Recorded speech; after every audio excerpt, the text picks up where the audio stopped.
खबरें जो हमें सीधा जोड़ती हैं आपसे, जिनका आपकी जिंदगी पर होता है सीधा असर।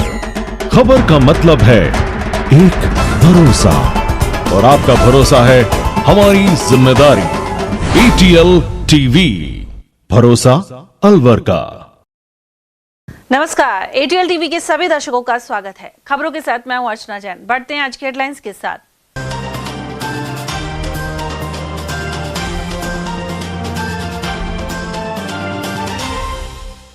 बजट की प्रतियां जलाकर कर्मचारी महासंघ ने किया प्रदर्शन। मिनी सचिवालय पर जमकर की नारेबाजी।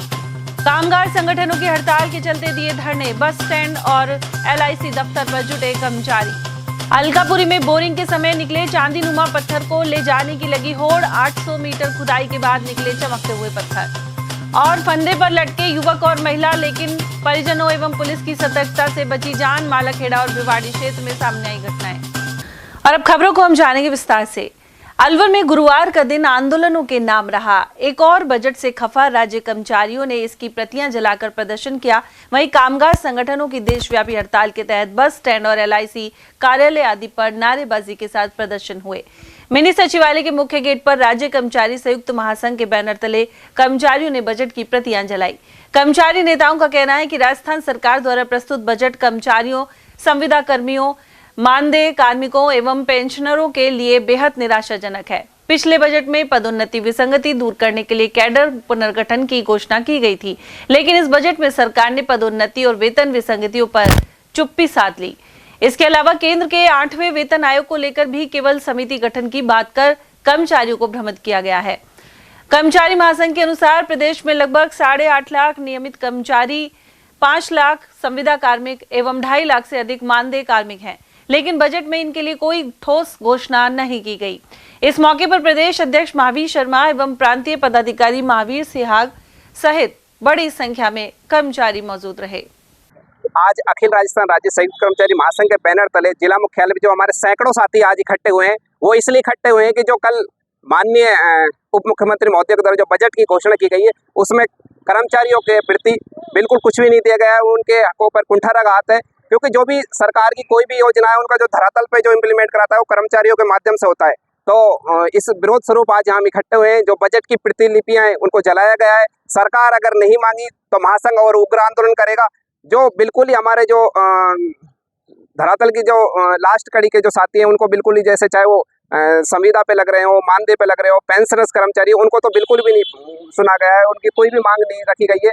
और बजट 3 मिनट जरूर पढ़ा गया है, लेकिन उस 3 मिनट में सिर्फ आप ये देखिए सत्ता पक्ष और विपक्ष किसी ने मैच थपथपाई नहीं। तो इससे ही प्रतीत होता है कि कर्मचारियों के लिए कुछ नहीं दिया गया सरकार ने, और कर्मचारी इससे बिल्कुल नाखुश हैं और इसके विरोध करेंगे। और अगर हमें ऐसा नहीं लगा कि अभी कुछ नहीं मिलेगा, तो या कर्मचारियों को कुछ सुना नहीं जा रहा है, कुछ उनकी मांगे पूर्ति नहीं होती है, तो महासंघ और उग्र आंदोलन करेगा। जिला मुख्यालय पर जो कल सरकार ने जो बजट पेश किया है, उस बजट के अंदर हमारे राज्य कर्मचारियों के लिए मात्र 3 मिनट ही उस भाषण को पढ़ा गया। उस भाषण में हमारे कर्मचारियों के हितों को बिल्कुल भी ध्यान नहीं रखा गया। हमारे बहुत सारे जो साथी हैं, संविदा कर्मी हैं, जो मानदेय कर्मी हैं, उनके हितों की रक्षा के लिए उनका कहीं पर भी नाम का जिक्र तक भी नहीं लिया गया है। रही बात पिछले जो बजट जो पेश किया गया था, उसमें विभिन्न संवर्गों को, संविदा कर्मियों को जिस प्रकार से उनके बारे में बातें की गई, उन सब बातों को पृथक से अलग से कर दिया गया और उनकी चर्चा तक नहीं की गई। इसलिए आज हम सब जिला मुख्यालय पर इकट्ठा होकर के इस बजट की जो प्रतिलिपियां हैं उनको जलाने का कार्य कर रहे हैं।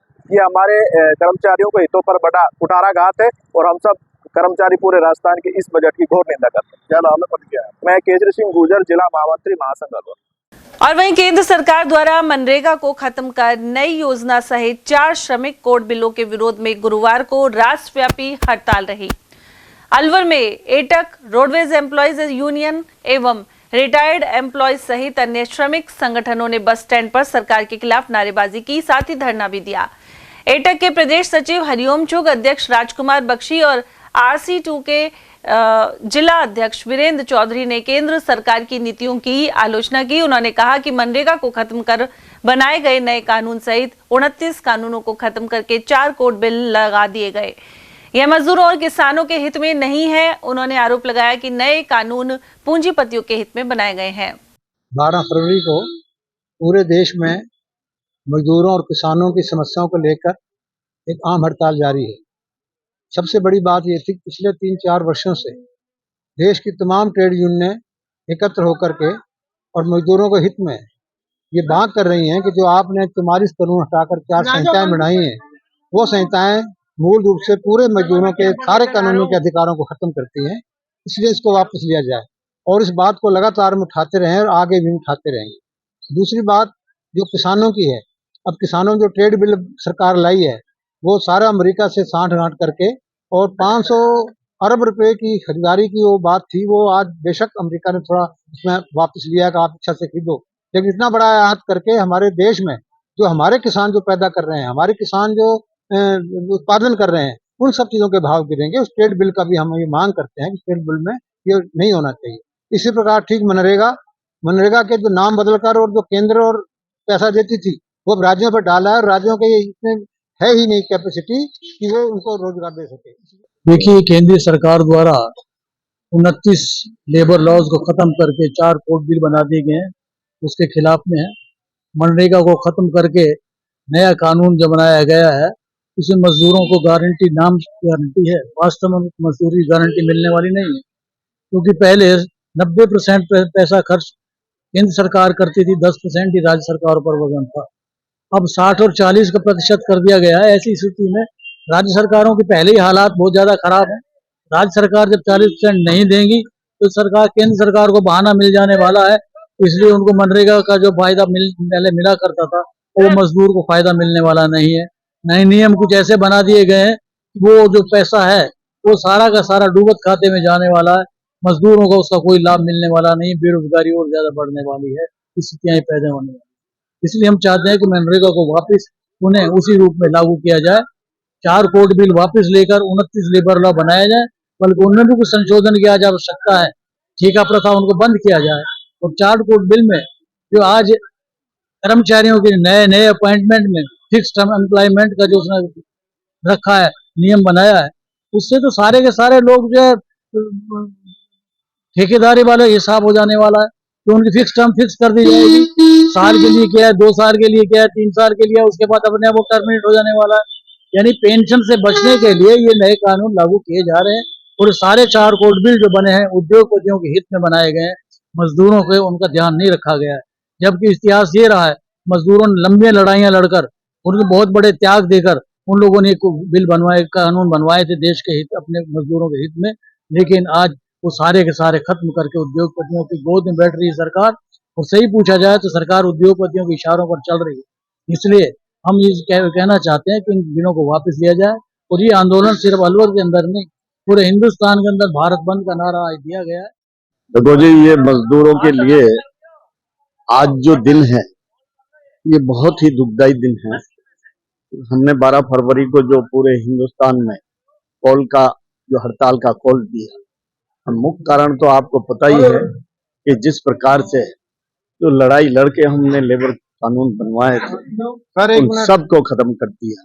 4 कोड बनाए, 4 कोडों में मजदूरों के हित में एक भी कोड नहीं, सारी की सारी कमान उद्योगपतियों के हाथ में दे दी। पहले से ही मजदूर बेचारा कम से कम मजदूरी में ज्यादा से ज्यादा उत्पादन दे, अब उसको स्थायी नौकरी मिलेगी नहीं, जाएगा काम से। मनरेगा का जो नौकरियां मिल रही थी लोगों को, जो रोजगार मिल रहा था, वो छिनेगा साहब, इससे ये पूरा दे नहीं सकते। कब तक विरोध क्या रहेगा? तो ये है कि आज तो हम पूरे हिंदुस्तान में ही हमने तो ये जो धरना दिया है, 2 घंटे का धरना दिया है। उधर कर्मचारी नेता तेजपाल सैनी के अनुसार कोर्ट बिल लागू होने से कर्मचारियों के मौलिक अधिकार, नौकरी की सुरक्षा, सामाजिक सुरक्षा और काम के घंटे प्रभावित होंगे। वहीं धरने के चलते रोडवेज बस सेवाओं पर आंशिक असर पड़ने की संभावना जताई जा रही है। आज बस स्टैंड पर एटक सहित सभी संगठनों का वहां धरना है और उस धरने में मुख्य रूप से जो मांगे हैं, ऑल इंडिया लेवल की जो हड़ताल हो रही है, उस हड़ताल के समर्थन में आज हमने धरने का वहां कार्यक्रम रखा है। उस धरने में मुख्य रूप से जो मांगे हैं, 4 कोड बिल जो सरकार लेकर के आई है उन्हें वापस लेने की मांग है। मनरेगा में जो संशोधन किया गया है उसकी भी वापस करने की बात है और साथ ही जो हमारी महंगाई है, बेरोजगारी है, उन सब मांगों को जोड़ते हुए करीब 12 मांगे हमारी हैं जिन्हें हम ऑल इंडिया लेवल पर उठा रहे हैं। आज का जो हमारा कार्यक्रम है वो वास्तव में इस देश की जो हालात जिस तरह के हो रहे हैं वो बहुत गंभीर है, क्योंकि आज कोई भी सरकारी डिपार्टमेंट बचा नहीं है, सबको इस सरकारी डिपार्टमेंट को इन्होंने भेज दिया है।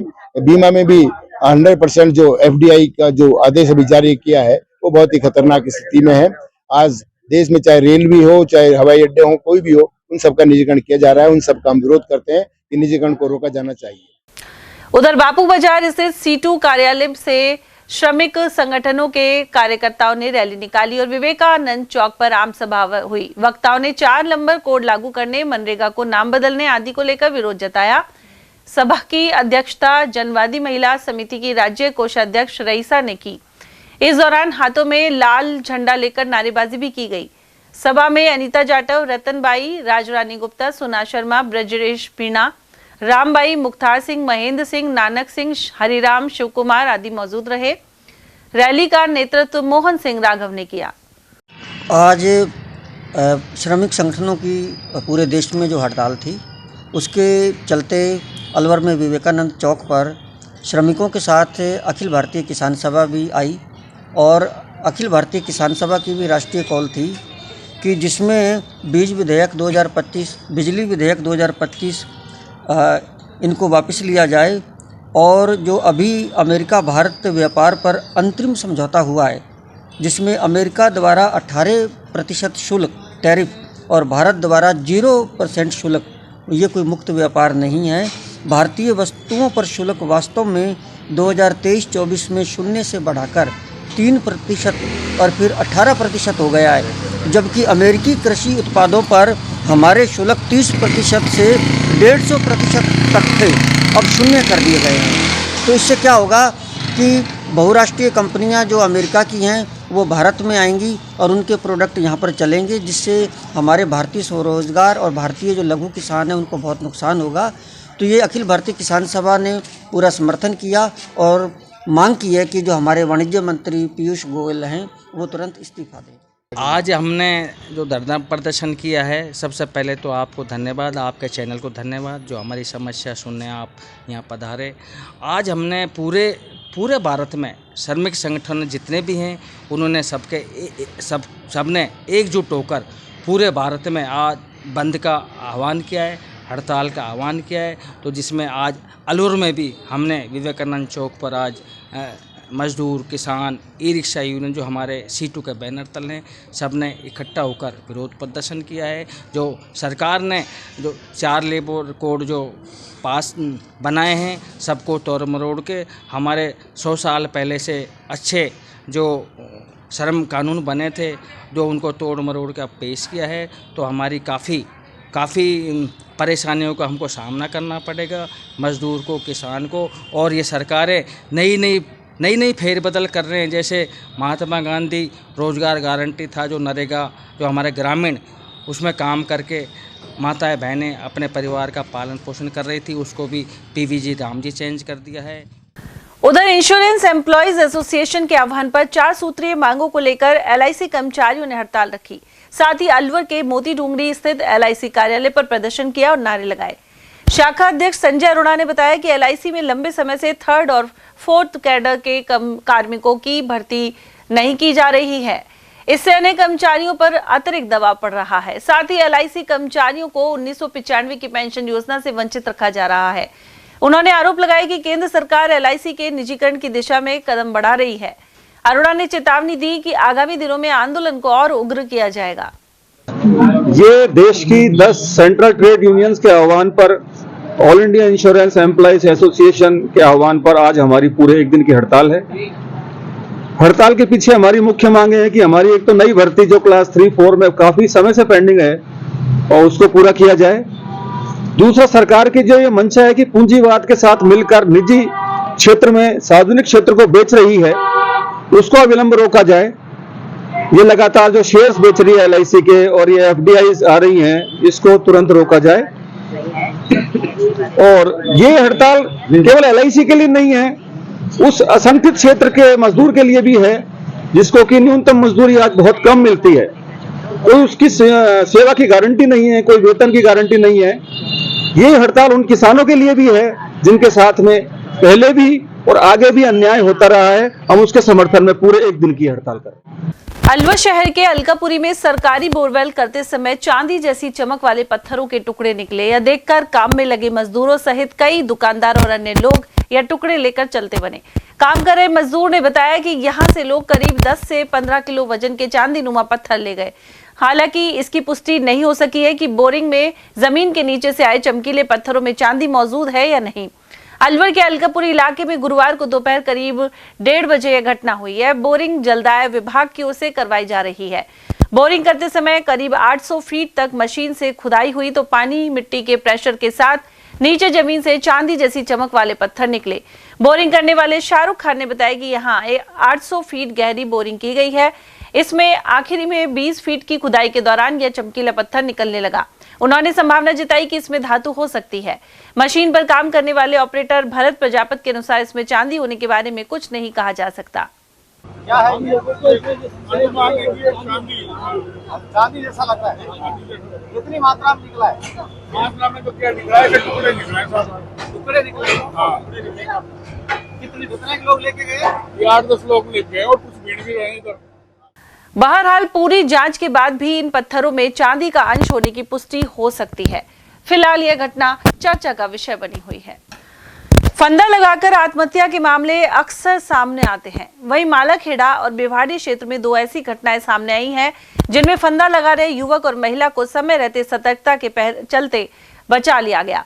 पहले बात करें मालाखेड़ा थाना क्षेत्र के हल्दीना गांव की, जहां फंदा लगाकर खुदकुशी का प्रयास करने वाले युवक को सचेत परिजनों ने बचा लिया। जैसे ही युवक चुन्नी से फंदा लगाकर लटकने लगा तो परिजनों को आभास हो गया। उन्होंने तत्काल युवक को नीचे उतारा। इसके बाद अचेत युवक को मालाखेड़ा से अलवर अस्पताल और फिर जयपुर रेफर कर दिया गया। युवक रामवीर घरों में टाइल्स लगाने का काम करता है। उसके द्वारा आत्महत्या के प्रयास की वजह पता नहीं लग पाई है। हम काम बस हुआ, इसने फोन कराया था अच्छे ने फांसी लगाने। अच्छा, कहाँ पे लगा के? गाँव पे। किस चीज से? दुपट्टा से। दुपट्टा से। अच्छा, पंखे पे। तो उस टाइम घर पे कोई नहीं था? अच्छा, किस कारण से लगाई कुछ पता लगा? दाल दाल दाल शराब पीता है, उसका आदि है। तो क्या काम करता है? बेलदारी करता है। उधर भिवाड़ी पुलिस ने भी फंदा लगाकर खुदकुशी कर रही 38 वर्षीय महिला की दरवाजा तोड़कर जान बचा ली। जानकारी के अनुसार यहां अरावली विहार सेक्टर 14 की निवासी महिला ने आत्महत्या का प्रयास किया। वह अपने घर के कमरे में फांसी लगाने की तैयारी कर रही थी। इसी दौरान किसी सजग पड़ोसी ने संदिग्ध परिस्थितियों को भांपते हुए पुलिस कंट्रोल रूम को सूचना दी। ऐसे में सूचना मिलते ही भिवाड़ी मोड़ चौकी पर तैनात एसएसआई प्रवीण कुमार ने बिना विलंब किए हेड कांस्टेबल विकास और आरएसी जवान मांगीलाल को मौके पर रवाना किया। पुलिस टीम जब घर पहुंची तो दरवाजा अंदर से बंद मिला। स्थिति की गंभीरता को समझते हुए जवानों ने तत्काल दरवाजा तोड़कर अंदर प्रवेश किया। महिला फंदा लगाने ही वाली थी कि पुलिस कर्मियों ने उसे नीचे उतारा, अस्पताल ले जाया गया। जिला अस्पताल के इंचार्ज डॉक्टर सागर अरोड़ा ने बताया कि महिला की स्थिति अब सामान्य है। यह महिला एक निजी विद्यालय में शिक्षिका है, जबकि उसके पति एक निजी कंपनी में कार्यरत हैं। सर, मेरा नाम आशा लता है। मैं सेक्टर 14 की कैशियर हूँ और मुझे सुबह चिल्लाने की आवाज़ आई थी तो मैं दौड़ के गई थी, लेकिन इनके हस्बैंड मिले थे नीचे तो बोले कि सब ठीक है, कुछ नहीं है, आप जाइए। हस्बैंड का क्या नाम है? इनके हस्बैंड का नाम राजू है। राजू कहाँ ड्यूटी करते हैं? इतना सर मुझे नहीं पता कहाँ ड्यूटी। आपका क्या नाम है मैम? मेरा नाम आशा लता है। आशा लता। तो आपको चिल्लाने की आवाज़ आई तो मौके पर आपको इनको बचा लिया गया है? आवाज आई थी तो फिर उनके हस्बैंड मिले थे नीचे तो बोले कि अब सब ठीक है, आप जाइए अपने घर। फिर आधे घंटे बाद में सब लोग बोले कि कोई आवाज़ नहीं आ रही है, पता नहीं कुछ कर तो नहीं लिया। तब मैं ऊपर गई थी, फिर मैंने पुलिस को फ़ोन किया तो फिर पुलिस आई तो दरवाज़ा खोला तो ये मतलब कि इन्होंने कोशिश की थी सुसाइड करने के लिए। हाँ, लेकिन तो विफल हो गई हो। हम हॉस्पिटल ले आए थे, पुलिस आ गई। अलवर के सदर थाना क्षेत्र के गांव से नाबालिग लड़के को बहला फुसला कर ले जाने का मामला सामने आया है। नाबालिग के पिता ने थाने में पड़ोस में रहने वाली एक शादीशुदा महिला के खिलाफ रिपोर्ट दर्ज करवाई है। पीड़ित परिवार का कहना है कि 3 महीने बीत जाने के बावजूद जब तक नाबालिग का कोई सुराग नहीं लग पाया है। परिवादी ने पुलिस को बताया कि उसका नाबालिग पुत्र 31 अक्टूबर की रात घर पर सोया था। जब सुबह परिवार के लोग उठे तो बेटा नदारद था। खोजबीन के दौरान परिवार को जानकारी मिली कि उनके पड़ोस में रहने वाली एक शादीशुदा महिला भी उसी समय से घर से गायब है। ऐसे में संदेह गहरा गया कि एक महिला ही नाबालिग को बहला फुसलाकर अपने साथ ले गई। परिवादी के अनुसार नाबालिग अपने साथ मोबाइल फोन भी लेकर गया था, लेकिन वह फोन पिछले 3 महीनों से बंद आ रहा है। फिलहाल सदर थाना पुलिस ने मामला दर्ज कर लिया है और नाबालिग की तलाश शुरू कर दी गई है। खैरतल थाना क्षेत्र के ग्राम दौलत नगर माजरा में किराने की दुकान पर कोल्ड ड्रिंक खरीदने को लेकर विवाद हो गया। इस दौरान एक परिवार के लोगों ने एक व्यक्ति पर कुल्हाड़ी से जानलेवा हमला कर उसे जख्मी कर दिया। जानकारी के अनुसार कालूराम मेघवाल गांव की किराना दुकान पर सामान खरीदने गया था। इसी दौरान एक अन्य ग्राहक आकाश यादव इस दुकानदार द्वारा देर से कोल्ड ड्रिंक देने के कारण नाराज हो गया। इस पर यादव ने अपने परिवार के सदस्यों को बुलाकर कुल्हाड़ी से हमला कर दिया, जिसकी चपेट में यहां मौजूद ग्राहक कालूराम आ गया। उसे जिला अस्पताल लाया गया है। वहीं पुलिस ने मामला दर्ज कर जांच शुरू कर दी है। वो ठंडा ठंडा के ऊपर होगी बात, फिर हमने ठंडा दे दी, फिर हम तय हम लोग करन लग गो। कौन लोग थे? आकाश। बस फिर एक कुआड़ी को टिक गया, बेहोश हो गो। फिर बच्चा ने वह करे, जब बच्चा सिरसों बग्गा, बच्चा के करता, जब ये बेहोश हो गो, जब वो सारा टूट पड़ा, फिर हम अपने अस्पताल ले आया। बच्चे कब लगी है? हाँ, बच्चा कब लगी है। तो रिपोर्ट दर्ज करा दी? रिपोर्ट दर्ज करवा दी नहीं। हाँ। और कौन कौन लोग थे उसके साथ, हमला करने वाले के साथ? वो गणाया जीत, वो जीत अरी गणाया। अजीत कौन था? छुटवाण में तो हाउ अजीत भी हो, अमित की बहू भी, उनकी माँ भी ही। क्या हथियार थे उनके पास? उनकन कुआड़ी ही, कुल्हाड़ी से हमला। राजस्थान सरकार द्वारा पेश किए गए बजट को लेकर कांग्रेस और भाजपा नेताओं की प्रतिक्रियाएं लगातार सामने आ रही है। कांग्रेस के वरिष्ठ नेता एसआर यादव ने बजट को निराशाजनक बताया है।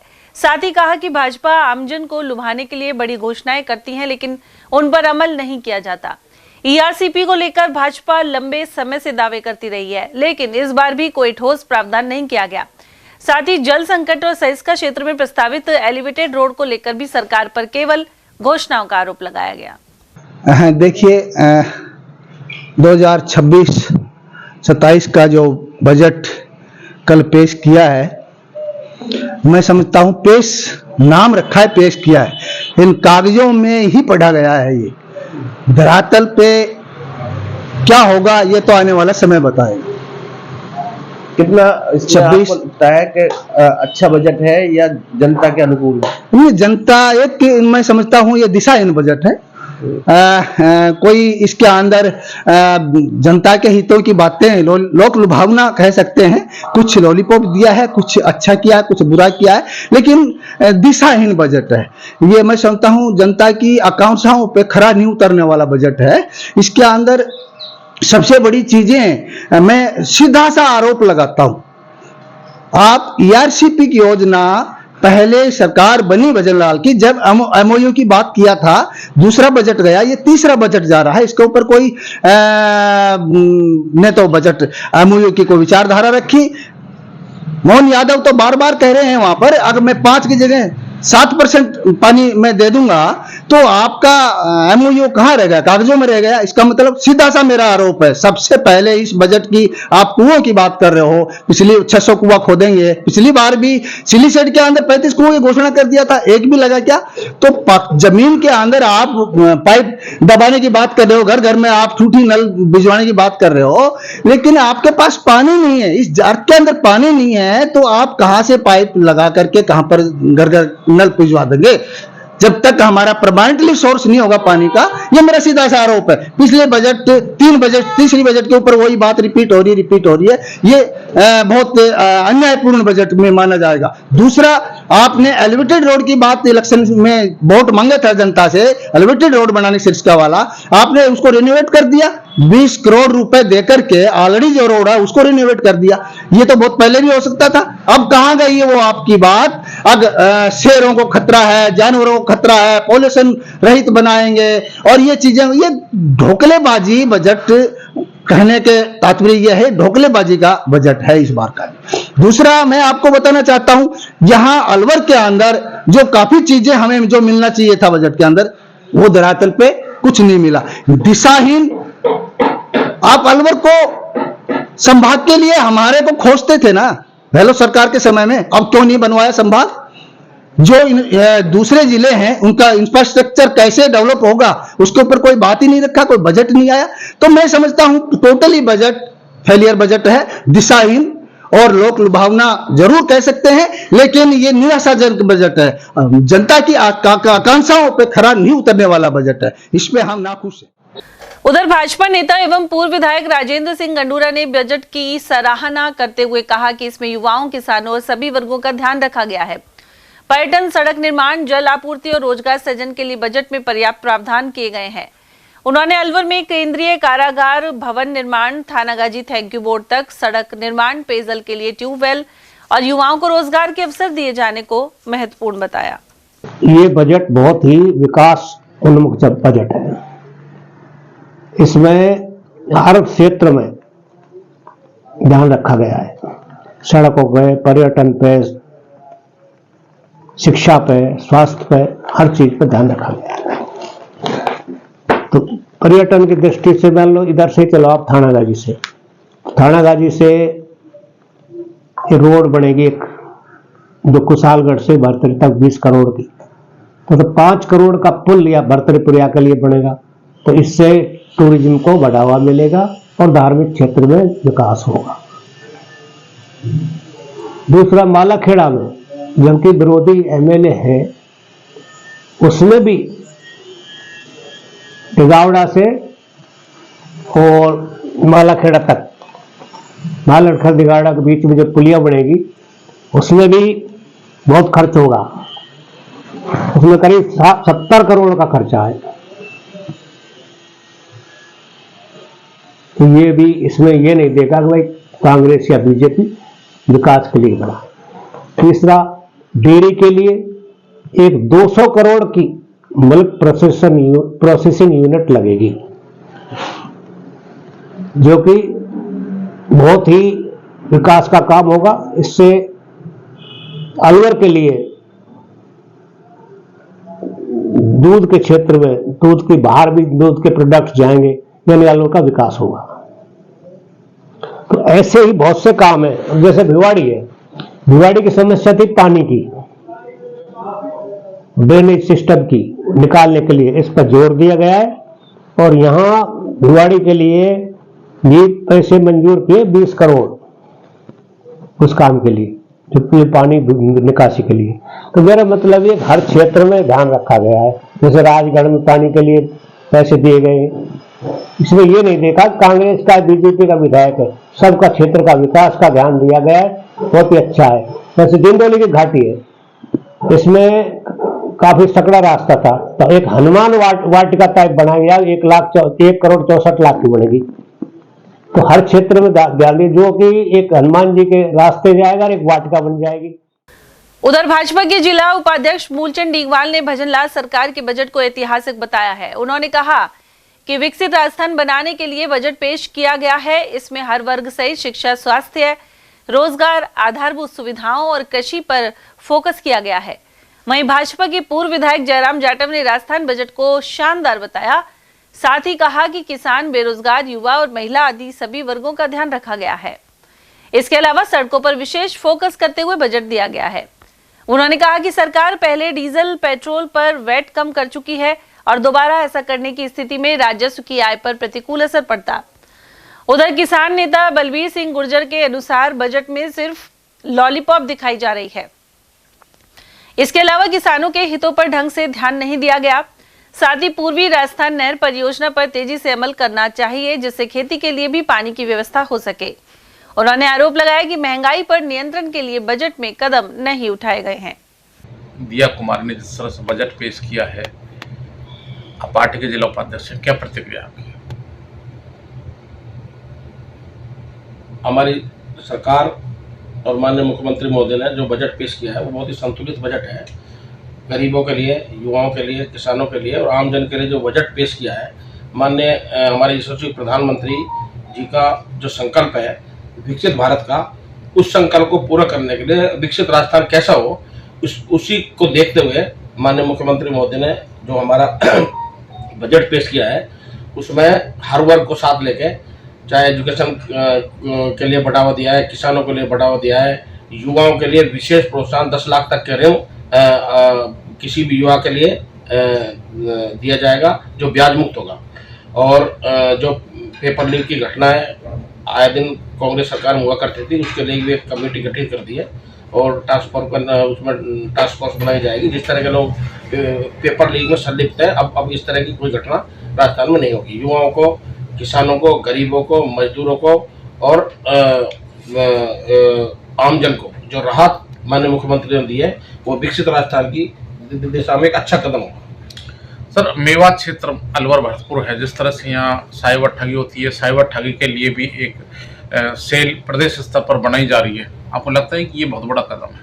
देखिए, साइबर क्राइम नहीं हो, आम आदमी ठगा नहीं जाए, ईमानदारी का पैसा ईमानदार आदमी के पास रहे। जिस तरह के लोग साइबर ठगी कर रहे हैं, उसको देखते हुए माननीय मुख्यमंत्री मोदी ने साइबर क्राइम थाना खुले हुए हैं और उसके लिए भी साइबर क्राइम ब्रांच अलग से माननीय मुख्यमंत्री ने राजस्थान में बनाई है। टास्क फोर्स इसके लिए भी माननीय मुख्यमंत्री ने लगाई कि किसी तरह की फ्रॉडबाजी यहाँ अपने प्रदेश में ना हो। सर, राजस्थान में 200 विधानसभाएं, आपको लगता है कि हर विधानसभा क्षेत्र में कुछ न कुछ सरकार ने दिया है? बिल्कुल पत्रकार महोदय, हर विधानसभा नहीं, हर राजस्थान को विकसित राजस्थान बनाने के लिए माननीय मुख्यमंत्री जी ने बजट पेश किया है और आमजन बहुत खुश है।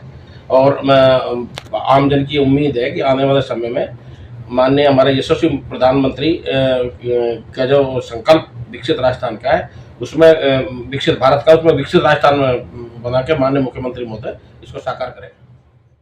के बाद राज्य सरकार का बजट विधानसभा में वित्त मंत्री डिप्टी सीएम दिया कुमारी ने पेश किया है।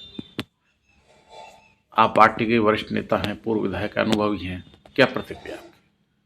देश की आज़ादी के बाद हर वर्ष जो है बजट कोई भी सरकारें हैं वो पेश करती है और प्रदेश को ध्यान में रख करके बजट को पेश करते हैं। पहली बार ऐसा राजस्थान में देखने को मिला है इस बजट में कि उन्होंने, इस सरकार ने एक तो शिक्षा और चिकित्सा और कृषि के प्रति इनका ध्यान ज़्यादा रहा है। आप ताजुब करोगे कि अब तक जो बिजली बोर्ड कंपनियां जो बिजली बोर्ड को जो बिजली देते हैं सरकार को, लगभग 80-90 हज़ार करोड़ का घाटा अब तक चल रहा है। इस सरकार ने, एक तो सबसे बड़ी बात यह है कि जो गांव के लोग जो खेती में अपने जो सौर ऊर्जा का जो प्रधानमंत्री योजना से जो सोलर लगा रहे हैं, उससे एक तो बिजली के मामले में राजस्थान आत्मनिर्भर हो जाएगा, किसानों को दिन में बिजली मिलेगी, ये सबसे बड़ी बात है। और जहां मैंने देखा है कि शिक्षा और चिकित्सा में ये कागज दो, वो कागज दो, उन्होंने अनिवार्य कर दिया सरकार ने। कोई कागज नहीं, बीमार है उसका इलाज करो, और इलाज करके चाहे प्राइवेट संस्था है चाहे वो सरकारी है, इलाज करो, कोई कागज मांगने की जरूरत नहीं। वो ये है, मेरा नाम ये है। अब तक शिक्षा में ठीक है, भवन बढ़ते हैं, सीनियर सेकेंडरी स्कूल हो जाते हैं, सेकेंडरी हो जाते हैं, लेकिन वहाँ टॉयलेटों की बहुत बड़ी गड़बड़ अब तक देखने में मिली। पानी की व्यवस्था नहीं है, शौचालय नहीं है, ये अनिवार्य कर दिया अब राजस्थान सरकार ने। सरकारी विद्यालयों में शौचालय अनिवार्य है। तो ये 2-3 बातों को लेकर के अब लोग कहते हैं मेरे को ये नहीं मिला, हमको ये नहीं मिला। अरे मिलने को तो अच्छा बजट पेश किया है राजस्थान सरकार ने। मैं इस बजट के लिए धन्यवाद देना चाहता हूं सरकार को, माननीय मुख्यमंत्री भजन लाल जी को और वित्त मंत्री दिया कुमारी जी को। सर, जिस तरह से डीजल पेट्रोल में वेट की कम करने की बात थी, ईआरसी को बजट देने की बात थी, या अलवर को एनसीआर से बाहर करने की मांग थी, तो अलवर को उम्मीद के अनुसार नहीं मिला। एनसीआर से आपको अभी तक कोई नुकसान नहीं हुआ।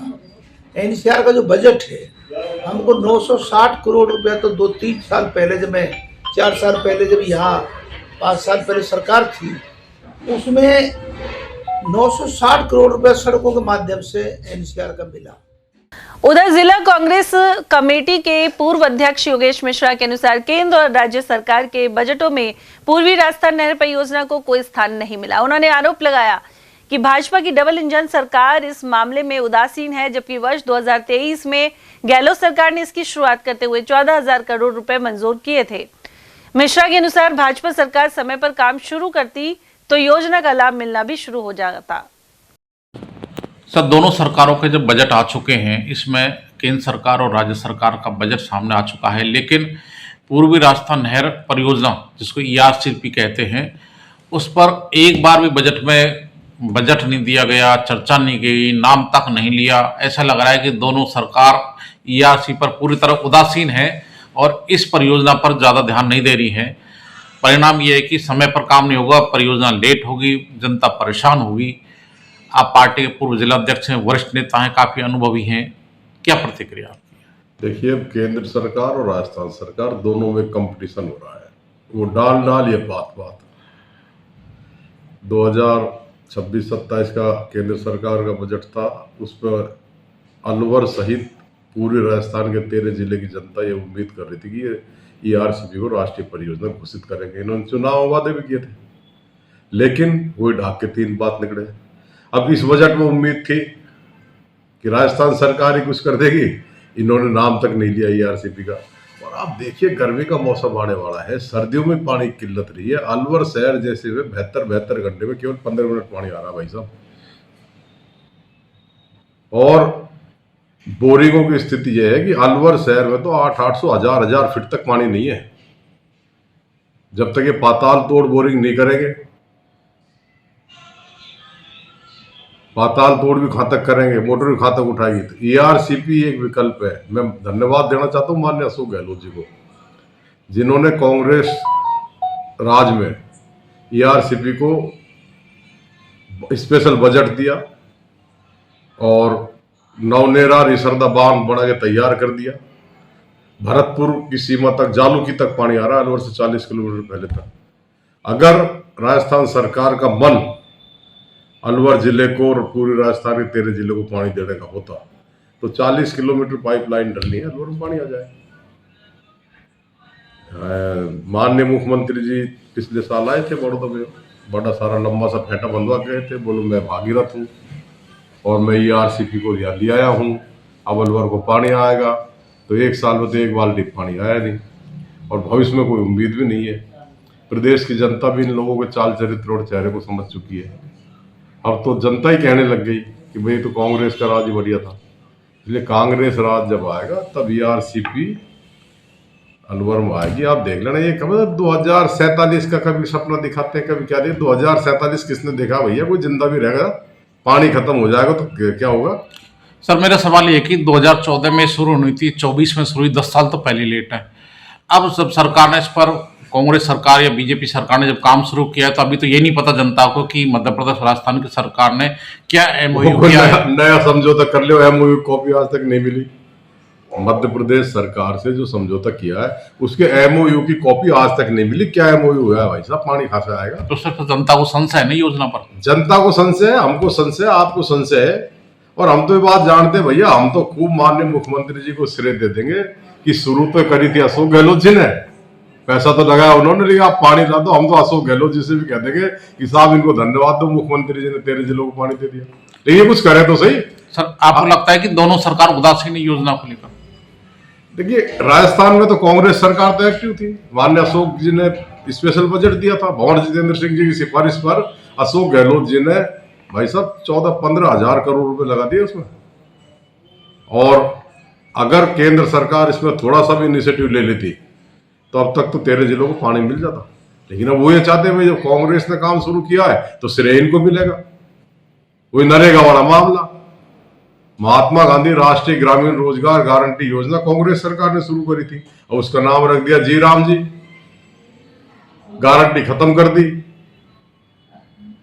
जनता त्राहिमाम हो रही है। पहले 15 दिन में अगर नरेगा में कोई काम मांगता था और उसको अगर काम नहीं दिया तो उसको भत्ता देते थे और उस अधिकारी जो कर्मचारी जो भी उसमें इन्वॉल्व होता था उसको पनिश करते थे, उसकी तनख्वाह में से पैसे काटने का प्रावधान था। अलवर के वैशाली नगर थाना क्षेत्र के खुदनपुरी में दहेज विवाद सामने आया है। जानकारी के अनुसार खुदनपुरी निवासी हरिओम बैरवा की शादी 16 फरवरी 2023 को हुई थी। शादी के 2 दिन बाद ही पत्नी मायके चली गई। आरोप है कि इसके बाद वधू पक्ष ने पैसों की मांग शुरू कर दी।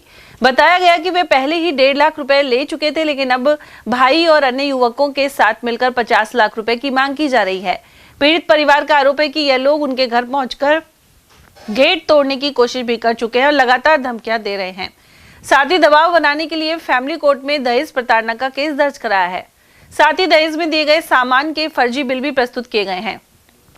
हरिओम बैरवा के परिजनों के अनुसार महिला के परिजनों ने इससे पहले भी गोलेटा में एक युवक से शादी की थी और वहां भी विवाद की बात सामने आई थी। पीड़ित परिवार ने पुलिस प्रशासन से निष्पक्ष जांच कर उचित कार्रवाई की मांग की है। मेरा नाम हरिओम बैरवा है। मैं फिलहाल अभी खुदनपुरी अलवर में रहता हूँ। मेरी शादी 16 नवंबर 2021 को हुई थी। लड़की नगर बलरा का गांव की है, हाल ही में वो झालाना डूंगरी जयपुर रहती है। तो शादी के दूसरे दिन ही लड़की का भाई और पिताजी उसको आके ले गया, तो विवाद वहां से भड़के हो गया। दोबारा वो आई नहीं। मैंने लाने की कोशिश करी तो 1.5-2 महीने बाद वो आई।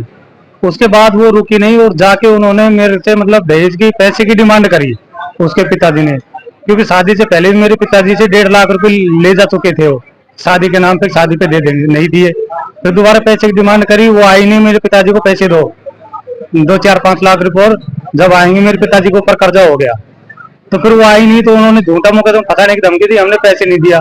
जयपुर में उन्होंने मुकदमा कर दिया 3 साल तक 2023 का। उसके बाद मेरे जो दहेज के केस में उन्होंने पैसे ऐंठने के लिए फर्जी बिल बना के जयपुर कोर्ट में पेश कर दिए।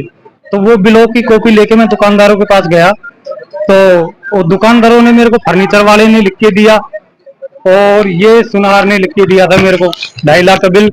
हमने जारी नहीं किया, किसी तरह कोई सामान नहीं दिया। निजी जानकारी के अनुसार हमने तो बिल जारी किया। फिर उन्होंने जीएसटी बिल भी एक इलेक्ट्रॉनिक का बना के दिया, जिनकी एक फर्म तो रजिस्टर्ड ही नहीं है और दूसरी फर्म रजिस्टर्ड है उसमें। तो उसमें मेरे को, जैसे मैं सेल टैक्स ऑफिस में मैंने पता किया था, तो उन्होंने बताया था मेरे को कि जो अकाउंट नंबर इन्होंने जीएसटी बिल में दिया हुआ है वो अकाउंट है ही नहीं, क्योंकि जीएसटी वालों के पास दूसरा अकाउंट है। तो इस वजह से मेरे को बहुत ज्यादा प्रताड़ित किया जा रहा है और घर पे भी ये रात को 12-1 बजे हमला करते हैं। मेरे पास घर की सीसीटीवी फुटेज है। मैंने मुकदमा भी किया था, लेकिन पुलिस ने एफआईआर लगा दी, और वो भी 7-8 महीने के बाद। इस तरीके से मेरे को परेशान किया जा रहा है। अभी मेरे एडीजे 3 में है, तो एडीजे 3 में देखते हैं क्या होता है। उन्होंने नोटिस जारी करने के लिए बोला है आज पार्टी को, लेकिन मैं बहुत ज्यादा परेशान हूँ। मेरे को पैसे के लिए बहुत ज्यादा परेशान किया जा रहा है। डिमांड की जा रही है अभी इस टाइम कम से कम 50 लाख रुपए नगद फैसले के लिए लड़की और लड़के के पिता की डिमांड है कि 50 लाख रुपए दोगे तो फैसला करेंगे, नहीं तो इसी तरह घसीटते रहेंगे तुमको और कोर्ट से तुमसे खर्चा लेते जाएंगे। श्री श्याम दर्शन सेवा समिति द्वारा सप्तम पदयात्रा शिवाजी पार्क स्थित श्री गणेश श्याम मंदिर से खाटू धाम रवाना हुई। श्रद्धालु प्रदीप सोनी ने बताया कि पदयात्रा को गुरुवार को सुबह 9:15 बजे मंदिर के महंत और कांग्रेस नेत्री श्वेता सैनी ने पूजा अर्चना एवं हरी झंडी दिखाकर रवाना किया। इस दौरान श्याम प्रेमी हाथों में निशान लेकर बाबा के भजनों पर नाचते हुए शामिल हुए। साथ ही बाबा श्याम की भव्य झांकी सजाई गई। आज अलवर की सेवा दर्शन समिति की तरफ से जो यात्रा निकल रही है वो निकल रही है, जो यहाँ शिवाजी पार्क श्याम मंदिर से होती हुई तो खाटू धाम के लिए जा रही है। ये निःशुल्क यात्रा है। जो अलवर में जो भी यात्रा जाती है वो सब कुछ ना कुछ चार्ज लेके जाते हैं। इसमें हम जो पदयात्री जा रहे हैं उनसे हम कुछ निःशुल्क जाती है। उस कमेटी में भी मैं यही दुआ कर रहा हूँ। और व्यापार समिति शिवाजी पार्क है, वो जितनी भी यहाँ से यात्रा निकलती है उसका बढ़ चढ़ के मान सम्मान करती है। और बाबा से यही हम फागुन के पहले में अरदास लगा रहे हैं। जो भी यात्री वहाँ जा रहे हैं, अपनी जो भी जैसी मनोकामनाएं लेके जा रहे हैं, उनकी मनोकामना भगवान पूर्ण करे और बाबा का आशीर्वाद हम सब प्रेमियों पे बना। राजस्थान माध्यमिक शिक्षा बोर्ड की ओर से कक्षा 10वीं और 12वीं की बोर्ड परीक्षाएं गुरुवार से शुरू हो गई। जिले भर के परीक्षा केंद्रों पर सुबह से ही विद्यार्थियों की चहल पहल बनी रही। इस वर्ष उत्तर पुस्तिकाओं में बारकोड सिस्टम लागू किया गया है, जिससे परीक्षा प्रक्रिया को पारदर्शी बनाया जा सके। गौरतलब है कि अलवर जिले में कुल 61,729 विद्यार्थी परीक्षाओं में शामिल हो रहे हैं। इनमें 10वीं के 33,083 और 12वीं के 28,646 छात्र छात्राएं हैं। परीक्षाएं 203 केंद्रों पर आयोजित की जा रही है। नकल रोकने के लिए 7 उड़न दस्तों का भी गठन किया गया है। उधर अकबरपुर सीनियर स्कूल में बोर्ड परीक्षा को लेकर गहमा गहमी रही, साथ ही परीक्षार्थियों में उत्साह नजर आया। पहला पेपर इंग्लिश का था और अनेक विद्यार्थियों ने इसे काफी सरल बताया। वहीं परीक्षा को लेकर पहले ही तैयारियां पूरी कर ली गई थी। आज का बहुत अच्छा पेपर था, इंग्लिश का पेपर था, बहुत सरल पेपर आया है। इसको बच्चों को करने में आराम हुआ है, मतलब बहुत बढ़िया पेपर था कहने के। व्यवस्था वगैरह सही थी? व्यवस्था एक नंबर थी। इंग्लिश का कैसा आया था पेपर? पेपर सही था। तो आज से परीक्षा चालू हुई है? परीक्षा अब से चालू हो गई, सुबह 8:30 से 11:45 तक, और पेपर इजी था। सैनी समाज का 29वां सामूहिक विवाह सम्मेलन 19 फरवरी को अलवर प्याज मंडी में आयोजित होगा। इसमें 16 जोड़ों का विवाह संपन्न करवाया जाएगा। इसे लेकर अलवर रेलवे स्टेशन रोड स्थित एक निजी रेस्टोरेंट में प्रेस वार्ता आयोजित की गई। सामूहिक विवाह एवं समाज उत्थान समिति महामंत्री पद्मचंद सैनी ने बताया कि इसका उद्देश्य है सामाजिक समरसता को बढ़ावा देना और आर्थिक रूप से कमजोर परिवारों को सहयोग प्रदान करना है। उधर इससे पूर्व 15 फरवरी को प्याज मंडी में मेहंदी, रंगोली और फैंसी ड्रेस प्रतियोगिता का आयोजन भी किया जाएगा। इसके प्रथम 3 स्थानों सहित सांत्वना पुरस्कार 19 फरवरी को दिए जाएंगे। समिति द्वारा अब तक सैनी समाज के 800 से अधिक जोड़ों का सामूहिक विवाह करवाया जा चुका है। सैनी समाज सामूहिक विवाह एवं समाज उत्थान समिति की ओर से 29वां सामूहिक विवाह का आयोजन 19 फरवरी 2026 को प्याज मंडी अग्रसेन के पास प्याज मंडी प्रांगण में होने जा रहा है। इसके उपलक्ष्य में एक महिला और बालिकाओं के लिए प्रतियोगिता का भी आयोजन, जिसमें रंगोली, मेहंदी और फैंसी ड्रेस प्रतियोगिता का आयोजन किया गया है, जो कि 15 फरवरी को जो विवाह समारोह स्थल है प्याज मंडी, उसी प्रांगण में आयोजित की जाएगी और उसका समय लगभग दोपहर 1 बजे का रहेगा। उसमें करीब 200 बालिकाएं और महिलाओं के भाग दे अभी तक हमारे पास रजिस्ट्रेशन प्राप्त हुए हैं। उसके बाद में 19 फरवरी को सुबह 8:30 बजे काशीराम चौराहे से सामूहिक बारात, जो 16 जोड़े हमारे तय हुए हैं, उनकी सामूहिक बारात की निकासी जिप्सियों में और बैंड बाजों के साथ पूरे समाज के मौजूदगी में, समाज के सभी गणमान्य लोग वहां मौजूद रहेंगे। उसमें बारात वहां से रवाना की जाएगी और भगत सिंह और अग्रसेन सर्किल होते हुए प्राज मंडी लगभग 11 बजे प्राज मंडी प्रांगण में बारात पहुंचेगी। वहां सामूहिक तोरण की एक रस्म अदा की जाएगी, जो कि सामाजिक स्तर पर आवश्यक होती है। उसके बाद में पाणी ग्रहण संस्कार का आयोजन किया जाएगा। तत्पश्चात आशीर्वाद समारोह और विदाई समारोह का आयोजन समिति की ओर से किया जाएगा। ये सभी कार्यक्रम लगभग सुबह 8:30 बजे से स्टार्ट होकर लगभग 3 से 4 बजे के बीच में संपन्न होंगे 19 फरवरी 2000। और यहाँ वक्त एक छोटे से ब्रेक का, आप देखते रहिए एटीएल टीवी। हीरे, सोने, चांदी के जेवरातों के विक्रेता दुर्गा प्रसाद सुनील दत्त ज्वेलर्स, बजाजा बाजार, Alwar.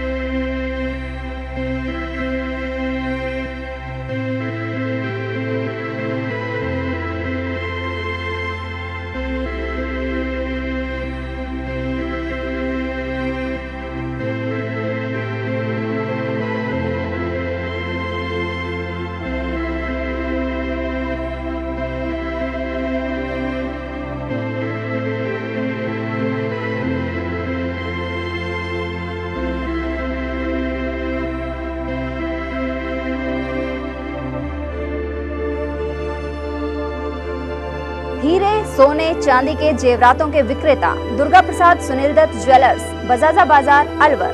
Phone number 0144233853 and 23386663। Furniture का 32 साल पुराना जाना माना नाम राहुल डेकोर। यहाँ आपकी लाडली बिटिया के लिए अथवा अपने घर के लिए सभी प्रकार का सागवान का फर्नीचर उपलब्ध है।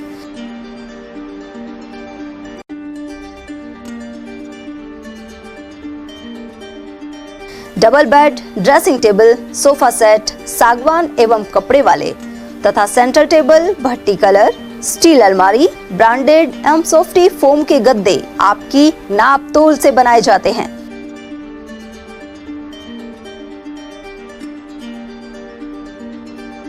सभी सामान एक ही छत के नीचे उपलब्ध। हमारा पता है अलवर बोर्ड, जैसवंत तिराहे से पहले, कटी घाटी, अलवर। Contact number 9414019769 and 9414019768। पहचान गारमेंट्स। अब शादियों की खरीदारी के लिए दिल्ली और जयपुर जाने की जरूरत नहीं। पहचान गारमेंट्स लाया है कुर्ता पैजामे, शेरवानी, ब्लेजर और कोट पैंट की शानदार वैरायटी।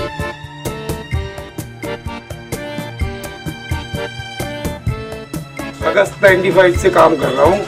आज मेरे को काम करते हुए 29 साल हो गए हैं और मैंने बीच में शारीरिक प्रॉब्लम की वजह से शोरूम बंद भी कर दिया था।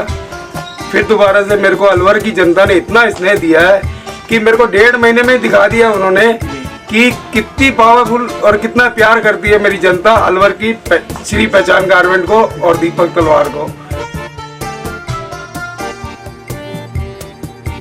इस बार हम नया कॉन्सेप्ट लेके आए कि साफे जोधपुरी कारीगर आपके घर पे, आपके शादी के जहाँ आप शादी कर रहे हैं वहाँ पे, किसी भी होटल पे, किसी मैरिज होम पे, कहीं पे भी आप शादी कर रहे हैं वहाँ पे आपको साफे बनवाएंगे हम जोधपुरी कारीगरों द्वारा। तो हम और शेरवानी तो आप शायद देख ही सकते हैं कि बॉम्बे की शेरवानी है, मतलब एकदम अलग हटके शेरवानी है। और फिर मैं अपील करूँगा कि अलवर के हर बाशिंदे को शुक्रिया जिसने मुझसे सामान लिया और मेरी दुकान का नाम किया। धन्यवाद। वाजिब दामों पर फैक्ट्री से सीधे आपके पास जेंट्स गारमेंट्स मिलने का एक ही स्थान, पहचान गारमेंट्स, खंडेलवाल धर्मशाला के सामने अलवर। Contact number 9413304151।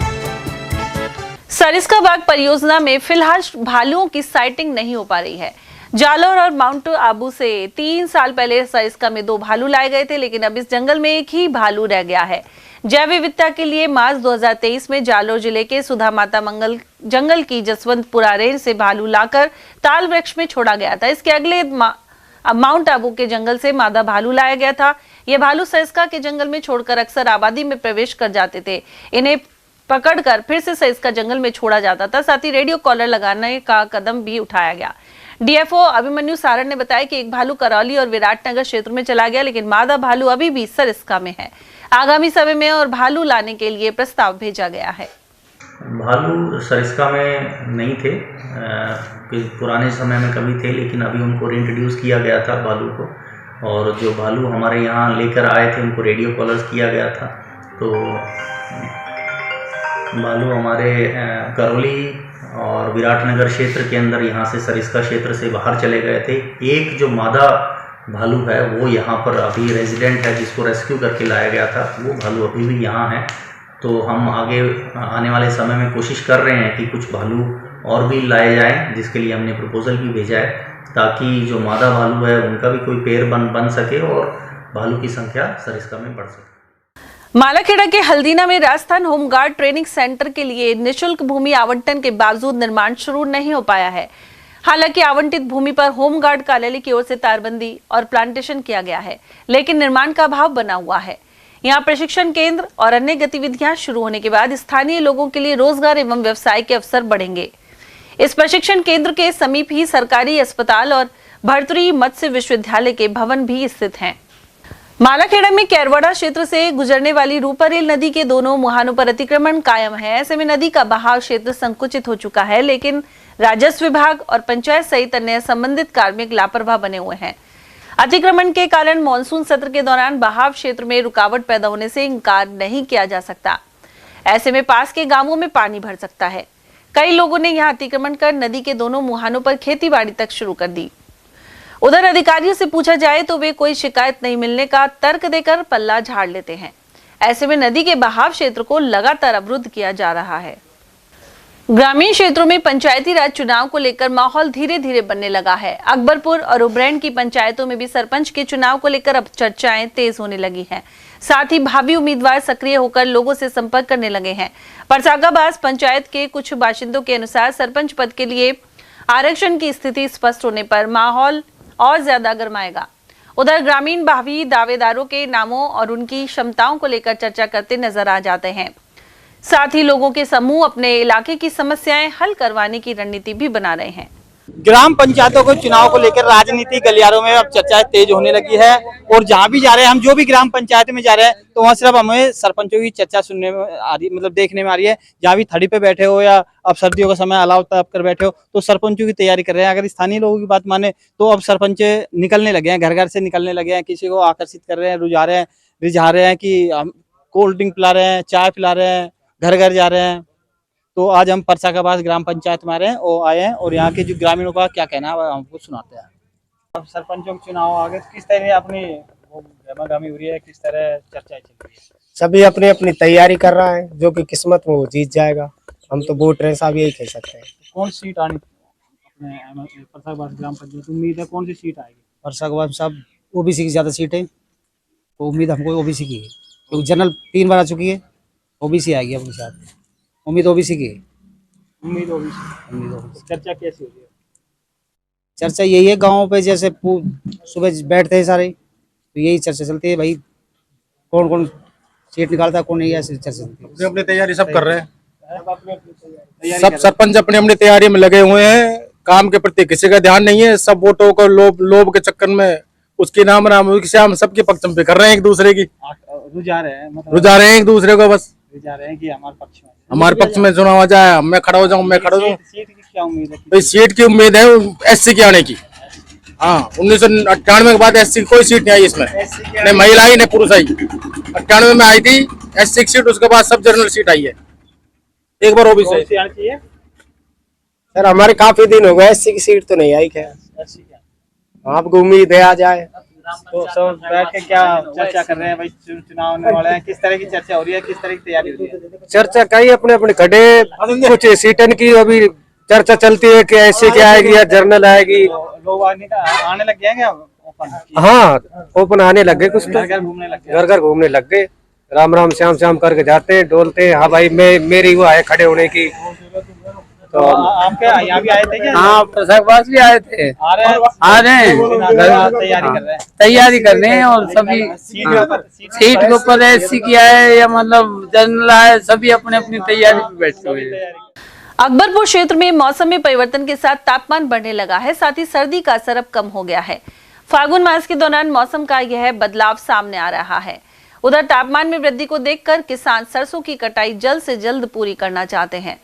बदलाव तो आ ही गया, अब तो गर्मी बहुत ज्यादा हो गई है। दोपहर में तो बहुत, सुबह शाम सुबह शाम की ठंड है, थोड़ी बहुत गर्मी तो दोपहर में तो पहन तो रखे हैं लेकिन उतारने पड़ जाते हैं। अभी धूल भरी आंधी सी चल रही थी। हाँ, अभी इतना बुखार उठा है, देखा आपने, तो मौसम बदलाव आ गया। फरवरी आ गया, 15 फरवरी को पिछली बार पंखे चल गए थे, हम लोगों ने पंखे चला दिए थे घर पे। अनेक सरकारी स्कूलों में भी निजी विद्यालयों की तर्ज पर पढ़ाई की कोशिशें हो रही हैं। बालेटा सीनियर स्कूल में प्राथमिक वर्ग के बच्चों को खेल के माध्यम से नवाचार कर पढ़ाना सिखाया जा रहा है। संस्था प्रधान प्रहलाद नारायण मीणा के अनुसार शिक्षकों द्वारा इन बच्चों को खेलों के जरिए एवं दीवारों पर लिखे अंग्रेजी और हिंदी वर्णमाला आदि से पढ़ाई करवाई जाती है। ऐसे में वे पढ़ाई को बोझ समझने के बजाय रुचि के साथ अध्ययन करते हैं। पंचायत राज अतिरिक्त एवं सहायक विकास अधिकारी संघ ने राज्य सरकार पर उदासीनता बरतने का आरोप लगाया है, साथ ही आंदोलन की चेतावनी दी है। संघ के कार्यकारी प्रदेशाध्यक्ष ब्रजेंद्र सिंह बबेली के अनुसार कई बार ज्ञापन और मांग पत्र देने के बावजूद अब तक कोई ठोस कार्रवाई नहीं की गई है। वहीं 11 फरवरी को प्रदेश स्तर पर मुख्यमंत्री और पंचायती राज मंत्री सहित अन्य वरिष्ठ अधिकारियों को ज्ञापन सौंपा गया है। साथ ही 15 फरवरी को सभी जिला शाखाओं द्वारा अपने क्षेत्रों के विधायकों और सांसदों को मांग पत्र प्रस्तुत किया जाएगा। साथ ही 16 तारीख को जिला कलेक्टर और सीईओ के जरिए ज्ञापन भेजे जाएंगे। विधानसभा पर विशाल रैली निकालने की भी योजना है।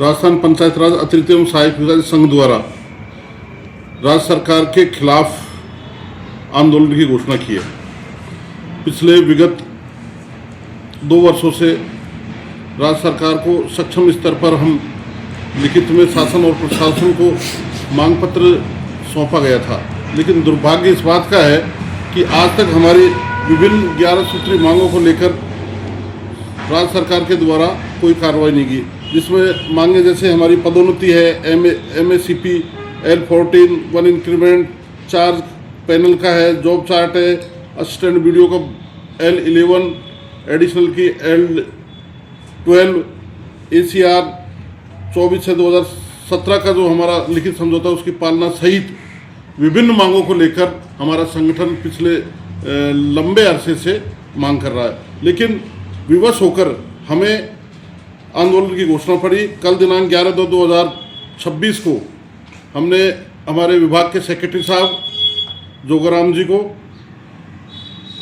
CS साहब के यहाँ, पंचायत राज मंत्री जी के यहाँ, माननीय मुख्यमंत्री जी के यहाँ हमने लिखित में हमारा आंदोलन का ज्ञापन सौंपा है और राज्य सरकार के द्वारा हमारे उस पर सकारात्मक कोई कार्रवाई नहीं की जाती है तो हम 15 तारीख को MLA MPs को ज्ञापन देंगे। 16 तारीख को CO और कलेक्टर के माध्यम से ये ज्ञापन माननीय मुख्यमंत्री एवं पंचायत राज मंत्री एवं CS महोदय को प्रेषित करवाएंगे। फिर भी सरकार और शासन द्वारा कोई सकारात्मक वार्ता या हमारी मांगों पर उचित कार्रवाई नहीं करती है तो 25 फरवरी को हम विधानसभा पर रैली निकालकर विशाल प्रदर्शन करेंगे। राजगढ़ क्षेत्र के गोविंदपुरा मिडिल स्कूल में school health and wellness programme का प्रशिक्षण शिविर आयोजित हुआ।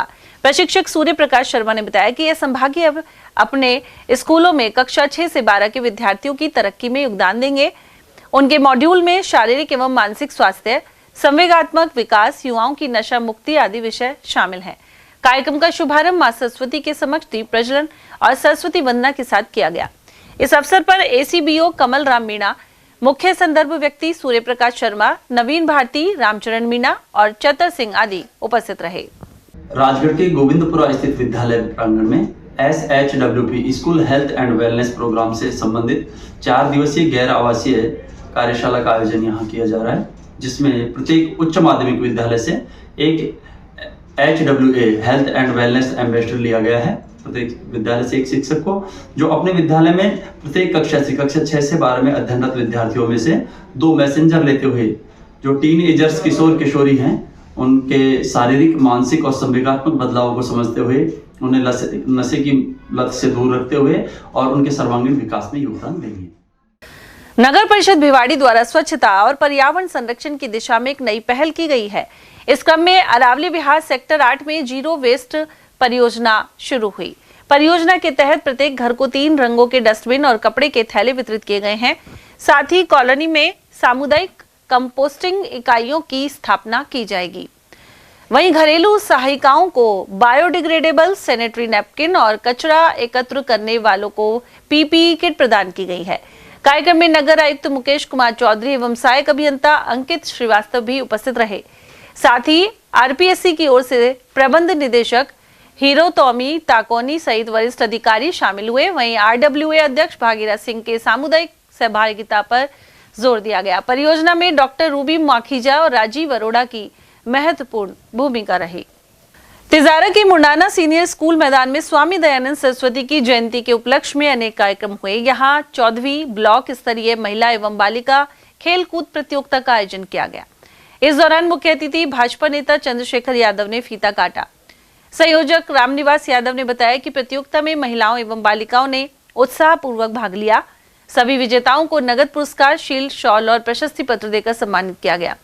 कार्यक्रम में विशिष्ट अतिथि के रूप में सरजीत यादव, रामनिवास यादव, धर्मेंद्र यादव, सुभाष नंबरदार, कृष्ण सिंह, अजय कुमार शर्मा, विक्रम सिंह गुर्जर, शाला प्रधानाचार्य विजया मीना और शारीरिक शिक्षक सतपाल आदि मौजूद रहे। थानागाजी क्षेत्र के भूरियावस गांव में बंदरों और आवारा श्वानों के आतंक से परेशान ग्रामीणों ने उपखंड अधिकारी को ज्ञापन सौंपा है। सामाजिक कार्यकर्ता हरीश पायला के नेतृत्व में ग्रामीणों ने उन्हें इस समस्या से अवगत करवाया। ग्रामीणों ने बताया कि बंदर बच्चों पर हमले के साथ ही घरों से सामान उठा ले जाते हैं।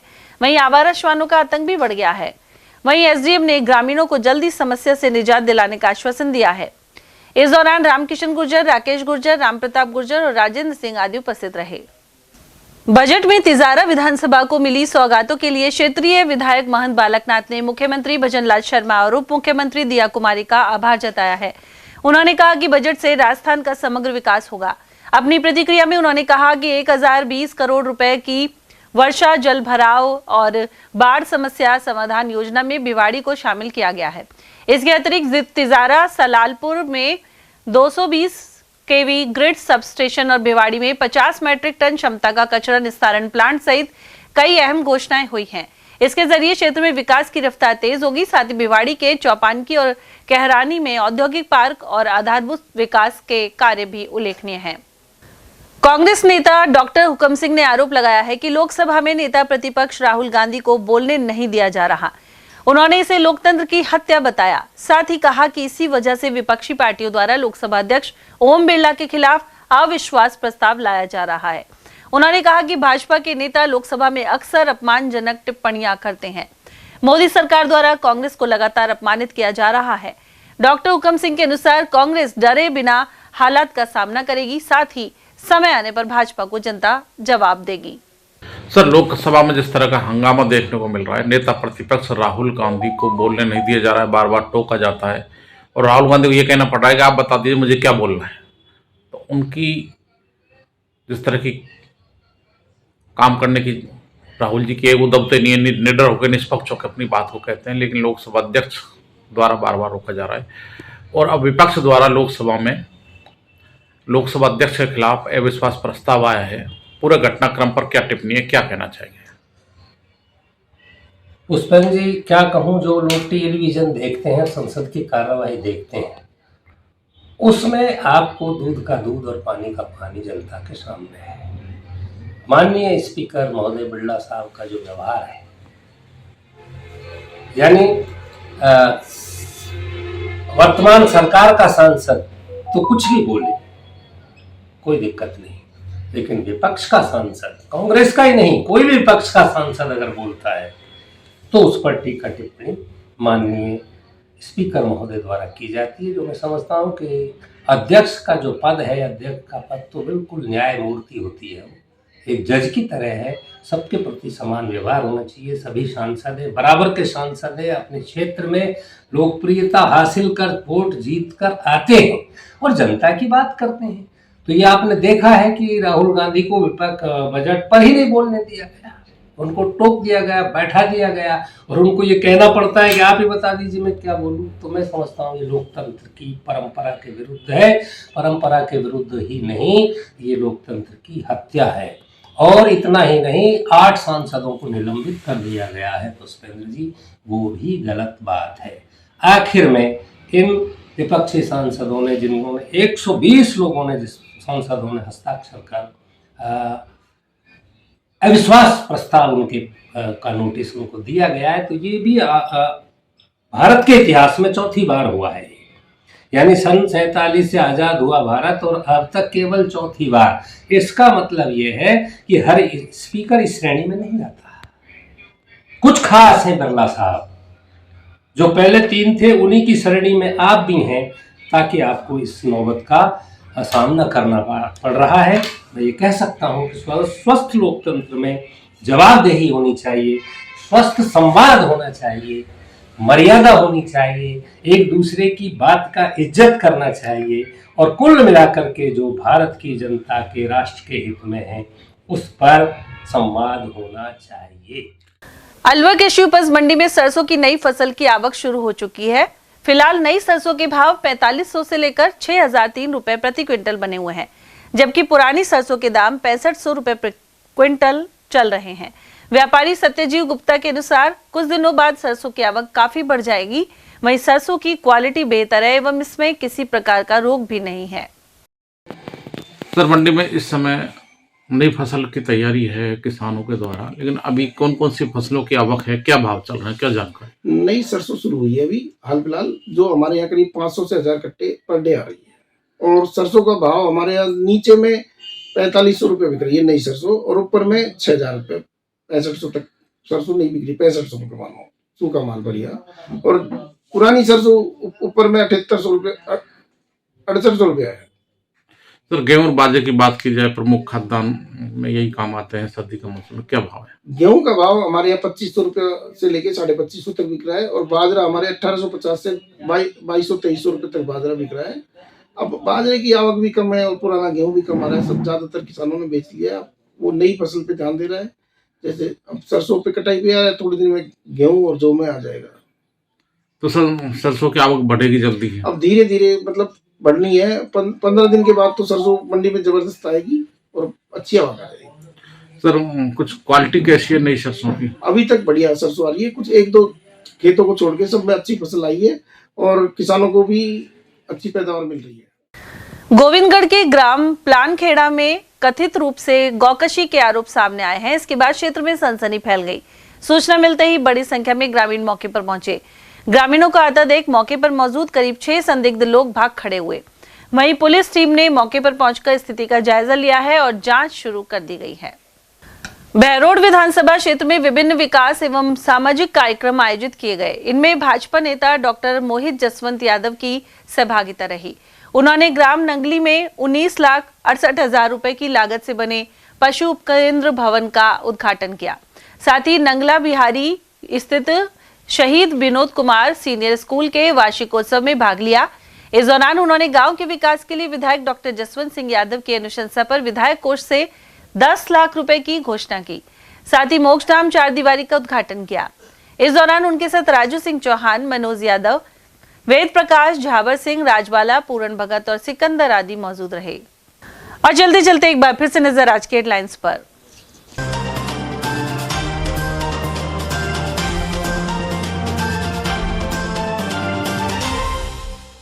बजट की प्रतियां जलाकर कर्मचारी महासंघ ने किया प्रदर्शन। मिनी सचिवालय पर जमकर की नारेबाजी।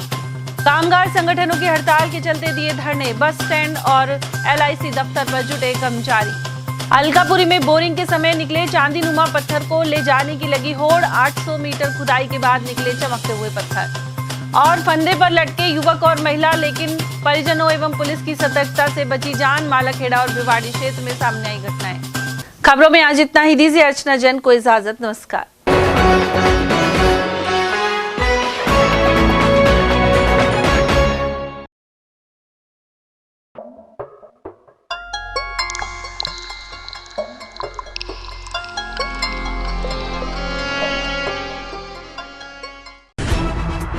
खबरें जो हमें सीधा जोड़ती हैं आपसे, जिनका आपकी जिंदगी पर होता है सीधा असर। खबर का मतलब है एक भरोसा, और आपका भरोसा है हमारी जिम्मेदारी। ATL TV, भरोसा अलवर का।